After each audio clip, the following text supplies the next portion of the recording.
Shalom, perkenalkan nama saya Yonatan Lobelindikudi dari Prodi Manajemen NIM 2892250 mata kuliah Pasar Uang dan Modal.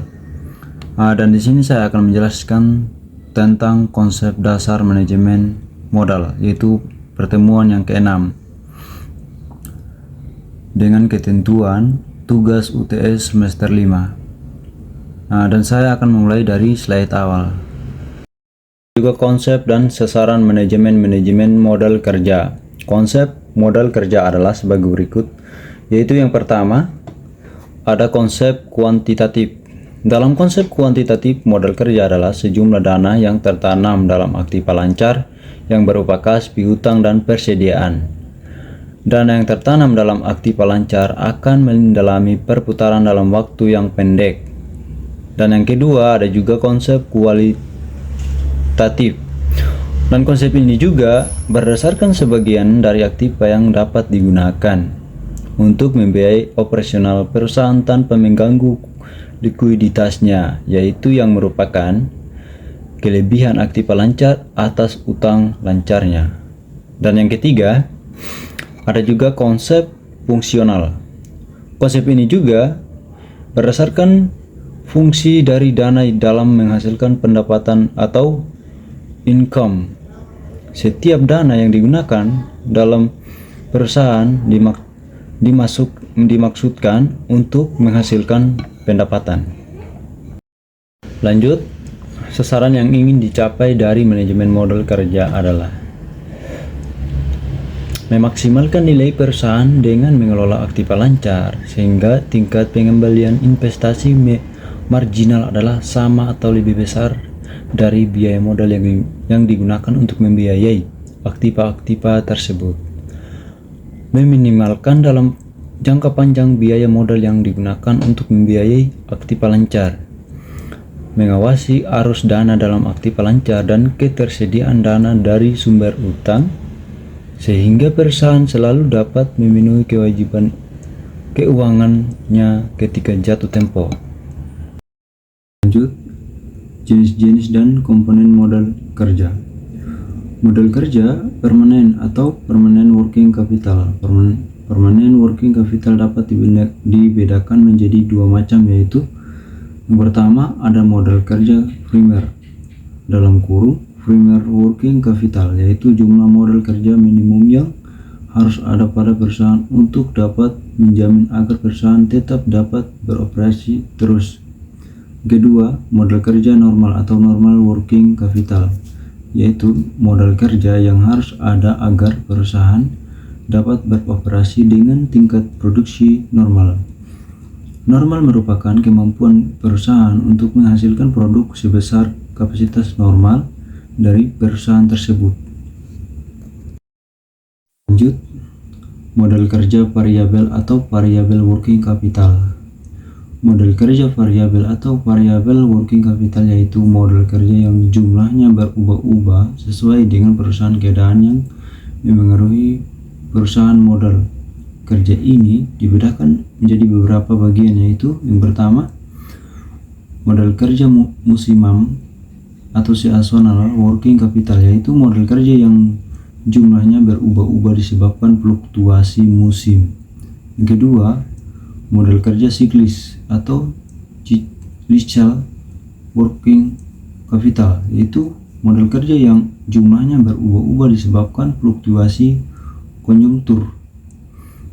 Yang ketiga, modal kerja darurat atau emergency working capital, yaitu modal kerja yang besarnya berubah-ubah karena adanya keadaan darurat yang tidak diketahui sebelumnya, atau misalnya bencana alam, pemogokan para buruh, dan sebagainya. Lanjut, ada 3 alternatif untuk pemenuhan kebutuhan dana dalam kaitannya dengan aktiva lancar, yaitu sebagai berikut. Yang pertama, matching approach.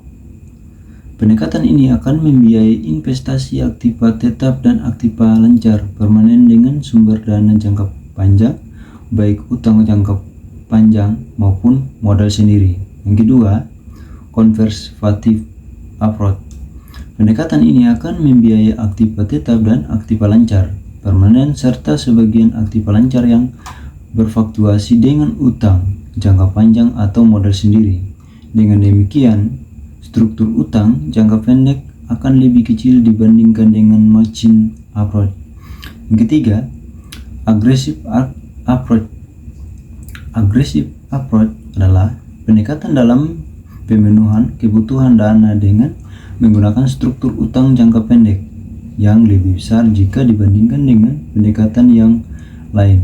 Perusahaan yang menganut pendekatan ini akan memenuhi aktiva tetap dan sebagian aktiva lancar permanen dengan utang jangka panjang, dan sebagian aktiva lancar permanen dan semua aktiva lancar variabel dengan utang jangka pendek. Ada juga surat berharga. Sebagai komponen model kerja, surat-surat berharga ini penting bagi manajer keuangan, sebab penanaman modal dalam surat-surat berharga merupakan salah satu cara pemecahan masalah dalam hal kelebihan uang kas. Kriteria yang harus diperhatikan oleh perusahaan dalam memilih surat berharga adalah: yang pertama, default risk, yaitu risiko disebabkan peminjam tidak dapat membayar bunga dan pokok pinjaman. Yang kedua, liquidity risk, yaitu risiko yang disebabkan bahwa surat berharga atau aset tidak dapat dijual dengan harga yang wajar. Yang ketiga, interest rate risk, yaitu risiko yang disebabkan oleh fluktuasi tingkat bunga sehingga return yang diperoleh berubah. Yang keempat, return risk, yaitu tingkat keuntungan yang diharapkan dari adanya surat berharga. Lanjut, dan ada juga piutang. Piutang adalah kekayaan atau aktiva perusahaan yang timbul sebagai akibat adanya politik penjualan kredit. Politik penjualan kredit ini bisa dilakukan dalam dunia bisnis untuk merangsang minat para pelanggan. Politik ini akan menimbulkan risiko bagi perusahaan karena tidak dapat ditagih sebagian atau mungkin di seluruh piutang tersebut. Piutang ini dapat menimbulkan keuntungan sebagai berikut. Yang pertama, kenaikan hasil penjualan. Kedua, kenaikan laba sebagai akibat dari kerugian dalam penjualan. Yang ketiga, memenangkan persaingan. Besar kecilnya piutang dipengaruhi oleh beberapa faktor sebagai berikut. Yang pertama, volume penjualan. Semakin besar jumlah penjualan kredit dari keseluruhan penjualan, semakin besar pula jumlah piutang dan sebaliknya. Yang kedua, syarat pembayaran bagi penjualan kredit. Semakin besar pula jumlah piutang dan sebaliknya. Yang ketiga, ketentuan tentang batas volume penjualan kredit. Apabila batas maksimal volume penjualan kredit ditetapkan dalam jumlah yang relatif besarnya, jumlah piutang juga semakin besar. Ada juga persediaan. Persediaan merupakan bagian utama dari modal kerja yang pada setiap saat mengalami perubahan. Masalah investasi dalam inventory merupakan masalah pembelanjaan aktif. Seperti halnya investasi dalam aktiva-aktiva lainnya, masalah penentuan besarnya investasi atau alokasi modal dalam inventory mempunyai efek yang langsung terhadap keuntungan perusahaan. Lanjut, utang lancar dan lain-lain. Kebijakan dan penentuan kebutuhan modal kerja. Untuk menentukan beberapa besarnya modal kerja yang dibutuhkan, kita dapat menggunakan beberapa metode penentuan besarnya modal kerja, yaitu sebagai berikut. metode keterkaitan dana untuk besarnya modal kerja dengan metode ini. Kita perlu mengetahui dua faktor yang memengaruhinya, yaitu sebagai berikut. Yang pertama, ada periode terkait modal kerja. Dalam periode ini, jangka waktu yang diperlukan dimulai sejak kas ditanamkan ke dalam elemen-elemen modal kerja sampai menjadi kas lagi. Semakin lama periode terkaitnya modal kerja, semakin besar jumlah kebutuhan modal kerja, demikian pula sebaliknya. Lanjut, kas, dari kas ke barang, dari barang ke piutang, dari piutang ke kas lagi. Pada perusahaan industri, periode terikatnya modal kerja dimulai dari kas dibelikan bahan baku yang kemudian diproses ke dalam proses produksi sehingga menjadi barang jadi. Barang jadi piutang akan menjadi piutang dagang, dan apabila piutang telah dibayar akan menjadi kas lagi. Dan kas, dari kas ke bahan baku, dan bahan baku ke proses produksi, dan proses produksi ke barang jadi, dan barang jadi ke piutang dagang, dan piutang dagang ke kas lagi gitu. Proyeksi kebutuhan rata-rata per hari. Dalam periode ini, pengeluaran kas per hari merupakan pengeluaran kas rata-rata setiap harinya untuk membeli bahan baku, bahan penolong, bahan pembayar upah, pembayaran biaya pemasaran, dan pembayaran tunai lainnya.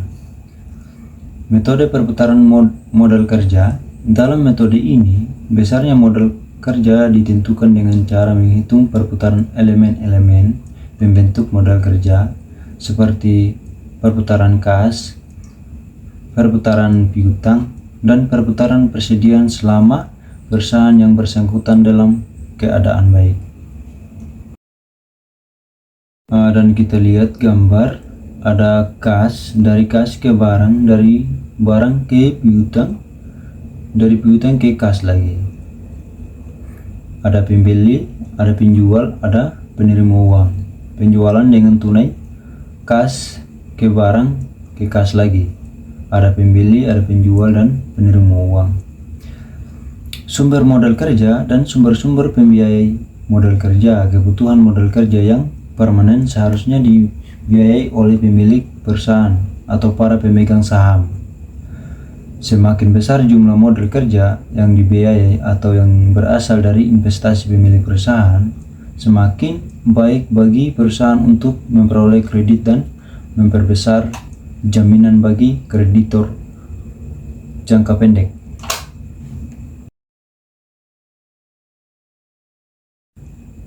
Dan pada umumnya, sumber modal kerja suatu perusahaan berasal dari, yaitu yang pertama, hasil operasi perusahaan. Hasil operasi perusahaan adalah jumlah yang tampak dalam laporan perhitungan rugi laba ditambah dengan depresiasi dan amortisasi. Jumlah ini menunjukkan jumlah modal kerja yang berasal dari hasil perusahaan.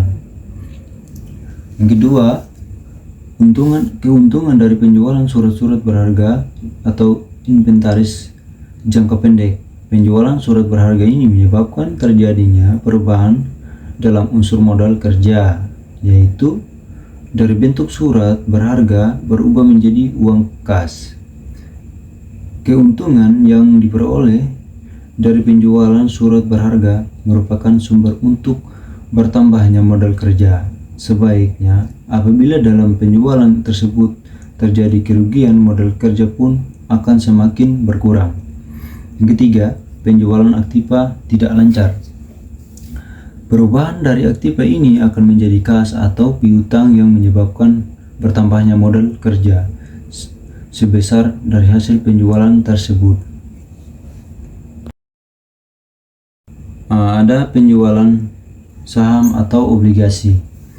Sumber-sumber modal kerja akan bertambah apabila yang pertama, kenaikan sektor modal baik yang berasal dari laba maupun ada adanya pengeluaran modal saham atau tambahan investasi dari pemilik perusahaan.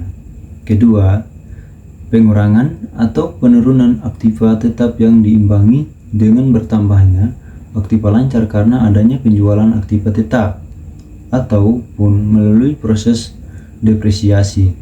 Ketiga, penambahan utang jangka panjang baik dalam bentuk obligasi hipotek maupun utang jangka panjang lainnya yang diimbangi dengan bertambahnya aktiva lancar. Lanjut, internal sources. Pada dasarnya dana yang berasal dari sumber eksternal terdiri dari modal asing dan modal sendiri. Pembayaran modal kerja dalam pengelolaan modal kerja, keputusan yang terlibat menyangkut keputusan investasi dalam aktiva lancar dan utang lancar. Pembiayaan aktiva lancar merupakan salah satu keputusan penting dalam manajemen modal kerja. Kebutuhan modal kerja sebaiknya ditentukan dengan penggunaan modal yang semurah-murahnya. Dengan demikian pula, jika kebutuhan pembiayaan permanen dibiayai dengan utang jangka pendek, biasanya juga akan besar pada saat utang jangka pendek diperbarui dan tingkat bunga meningkat. Perusahaan harus mempertahankan dengan biaya bunga yang lebih tinggi. Dengan demikian, dapat dikatakan bahwa dalam mempertimbangkan pembiayaan untuk modal kerja baik dengan menggunakan pinjaman jangka panjang maupun jangka pendek, perusahaan harus mempertimbangkan dua faktor, yaitu fleksibilitas dan biayanya.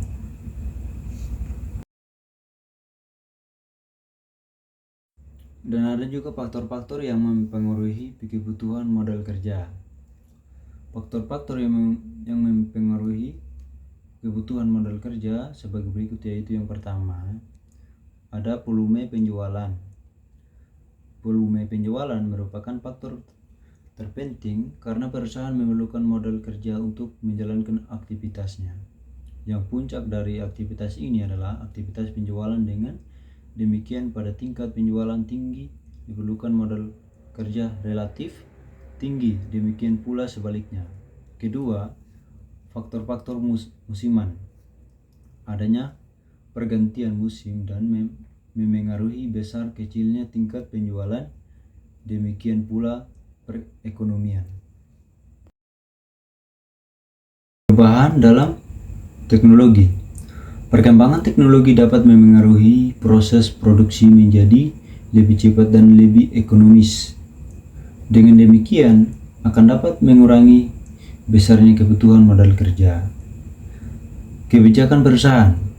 Kebijakan perusahaan meliputi, yaitu yang pertama, politik penjualan kredit, yaitu panjang pendeknya piutang akan memengaruhi besar kecilnya modal kerja dalam suatu periode. Kedua, politik penentuan persediaan, yaitu jika persediaan ditentukan tinggi, modal kerja akan tinggi. Demikian pula sebaliknya. Struktur jangka panjang pendanaan. Terdapat 3 pendapatan yang dapat diambil oleh seorang manajer dalam kebijaksanaan modal kerja, yang itu yang pertama, ada kebijaksanaan konservatif. Kedua, ada kebijaksanaan moderat atau hedging. Ketiga, ada kebijaksanaan agresif.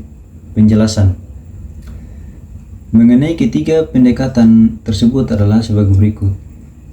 Yang pertama, kebijakan konservatif. Kebijakan pendanaan konservatif merupakan pemenuhan modal kerja yang lebih banyak menggunakan sumber dana jangka panjang dibandingkan dengan sumber dana jangka pendek. Dalam kebijakan konservatif, modal kerja permanen dan sebagian modal kerja variabel lainnya dipengaruhi oleh sumber dana jangka panjang. dan sebagian model kerja variabel dipenuhi dengan sumber dana jangka pendek. Lanjut, menaksir jumlah modal kerja. Yang pertama, metode keberhasilan dana pada modal kerja. Metode ini mengakui dua hal penting, yaitu untuk mendanai kebutuhan terhadap modal kerja mungkin saja telah disediakan atau sebagian oleh pihak lain dalam bentuk pandangan spontan. Dana yang diperlukan untuk membiayai piutang seharusnya memasukkan unsur laba. Metode arus kas. Metode ini pada dasarnya sama dengan penyusunan anggaran kas. Perbedaan adalah arus kas yang dipertimbangkan hanya arus kas yang menyangkut pengeluaran dan penerimaan dari operasi sehari-hari. Metode perputaran modal kerja. Metode perputaran modal kerja misalnya pada perusahaan atau Geger Gumilang pada tahun 2011 memiliki nilai penjualan sebesar 2 juta. Efisiensi modal kerja. Yang pertama, makna efisiensi modal kerja. Efisiensi sebagai perbandingan antara keluaran dan masukan. Jumlah keluaran yang dihasilkan dari input yang digunakan.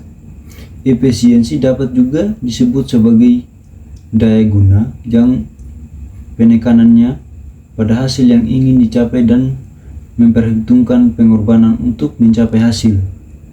Yang kedua, pengukuran efisiensi modal kerja. Bentuk dari jumlah komponen kerja bervariasi menurut siklus operasional.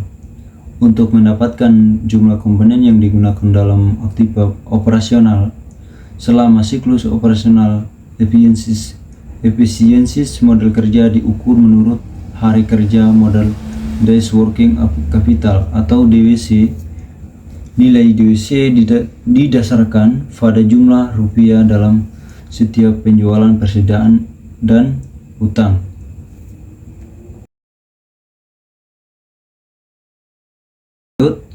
Yang terakhir, unsur-unsur efisiensi modal kerja.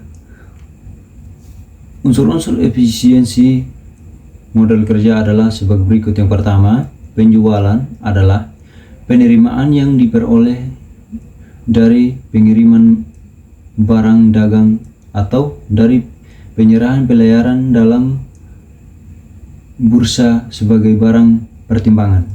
Yang kedua, persediaan adalah barang-barang yang disimpan untuk dijual kembali oleh perusahaan. Persediaan adalah salah satu elemen penting dalam usaha-usaha perusahaan untuk memperoleh tingkat penjualan yang diinginkan. Oke, sekian penjelasan dari materi ini. Mungkin ada kesalahan kata atau kesalahan dalam penyampaian materi, mohon dimaklumi. Terima kasih.